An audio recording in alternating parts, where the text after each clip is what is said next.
जितने वो तहरीक इंसाफ के साथ खड़े हैं और वो कहते हैं कि हम इसको नहीं छोड़ेंगे, उनके ऊपर और ज्यादा हर किस्म का जुल्म भी किया जाता है, तशद्दुद भी किया जाता है।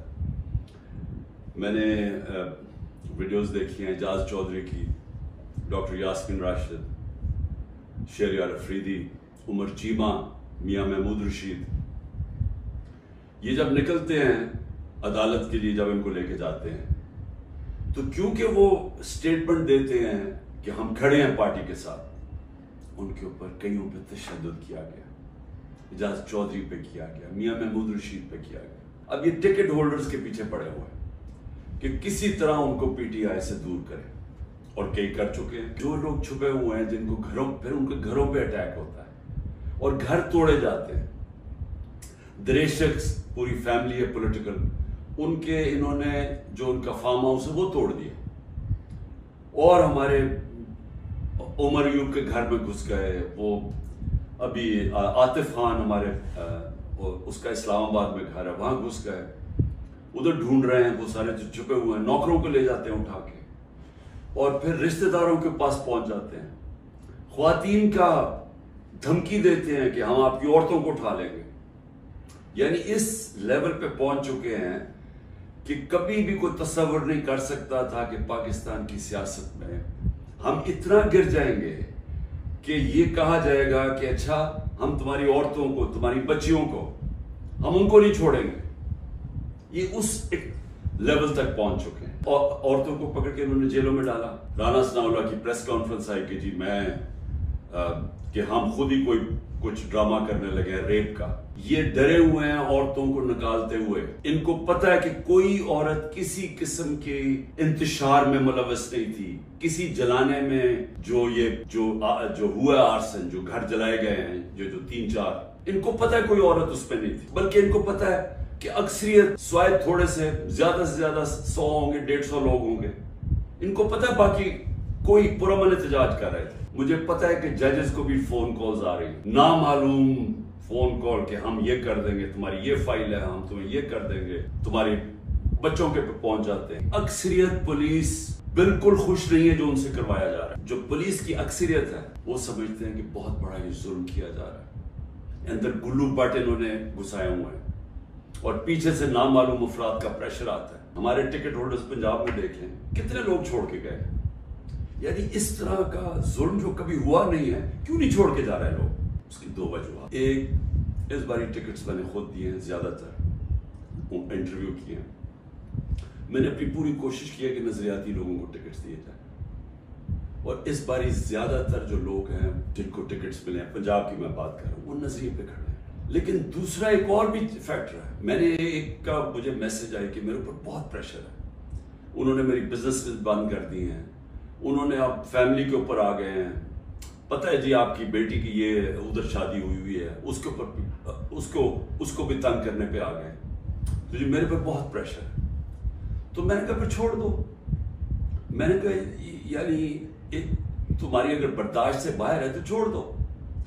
वो कहता जी अगर मैंने छोड़ा, मुझे सारा जो मेरा इलाका है, उन्होंने कहा अगर तुमने पीटीआई को छोड़ा तुम्हें वोट ही नहीं देंगे। सो ये अब समझने वाली बात है कि लोगों को ये एहसास हो गया है कि इस बार जिसने छोड़ा उसकी पॉलिटिक्स खत्म, और जो छोड़ के गए हैं उनमें से कई लोगों को तो हमने टिकट ही नहीं दिए थे, तो उनको तो वैसे ही यानी छोड़ना हो तो ड्रामे किए हैं, और कई जो छोड़े हैं उनको हमने टिकट ही नहीं देने थे। आप कह रहे हैं कि इमरान खान को हमने कांटा डाल दिया है, तो उसके बाद जाना किधर है हमने? यानी कोई रोड मैप तो होगा ना।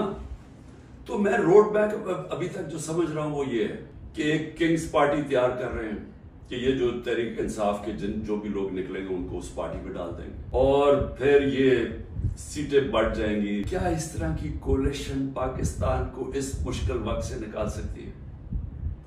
मैं जब से गवर्नमेंट से निकला हूं, मैं एक बात कह रहा कि जब तक हमारे मुल्क में एक मजबूत गवर्नमेंट, और मजबूत गवर्नमेंट क्या होती है, ये नहीं कि एस्टैब्लिशमेंट उसके पीछे खड़ी है, ये मजबूत गवर्नमेंट नहीं होती। मजबूत गवर्नमेंट वो होती है जिसके पीछे आवाम खड़ी होती है, जो आवाम जिसके ऊपर इत्तेमाद करती है। ये लोगों को इकट्ठा करके और एस्टैब्लिशमेंट पीछे खड़ी हो जाए اور کسی کا خیال ہے کہ جو آج پاکستان کو مسئلے مسائل آ گئے ہم اس میں سے نکل جائیں گے، کوئی اس خوش فہمی میں نہ رہے۔ عمران خان نے کبھی کسی جوڈیشری کے اندر انٹرفیئر نہیں کیا، نیب کو اس نے نہیں کہا کہ فلانے آدمی کے اوپر کاروائی کرو، کسی ایف آئی اے کو۔ میرا جو میں نے ثناء اللہ ہے وہ آئی جی، میرے خیال میں ابھی پتہ نہیں کدھر پوسٹڈ ہیں، آئی جی تھے، ایک دفعہ کہو کہ میں نے کبھی کسی کے خلاف انتقامی کارروائی کا کہا ہے۔ ہمارے سارے 95% کیسز پرانے تھے۔ آپ میرے سے این آر او مانگ رہے تھے، آپ میرے سے یہ کہہ رہے تھے کہ ہم نے چوری کیا، ہم کوئی خاص مخلوق ہے الگ، ہمیں معاف کر دیں۔ ہم نے صرف ہمارے دور میں شہباز شریف کے کیس بنا تھا، مقصود چپڑاسی والا 16 ارب اور 8 ارب جو اس نے منی لانڈرنگ کی تھی کہ باہر سے پاپڑ والا اور ان کے نام پہ اور چینی والا کے نام پہ انہوں نے فراڈلنٹ پیسے بلوائے تھے۔ اس کے علاوہ ہمارے کوئی کیس نہیں تھے، ہم آن گوئنگ کیسز تھے، اور ہم نے کبھی کسی سے ظلم نہیں کیا، ہم نے کبھی عورتوں کو نہیں اٹھایا، ہم نے کبھی گھروں کے اندر نہیں گھس کے دروازے توڑ کے اور ساری گھر تباہ کیا، ہم نے کبھی لوگوں کو، کارکنوں کو اس طرح کے جیلوں میں نہیں ڈالا، کسی پر تشدد نہیں کیا۔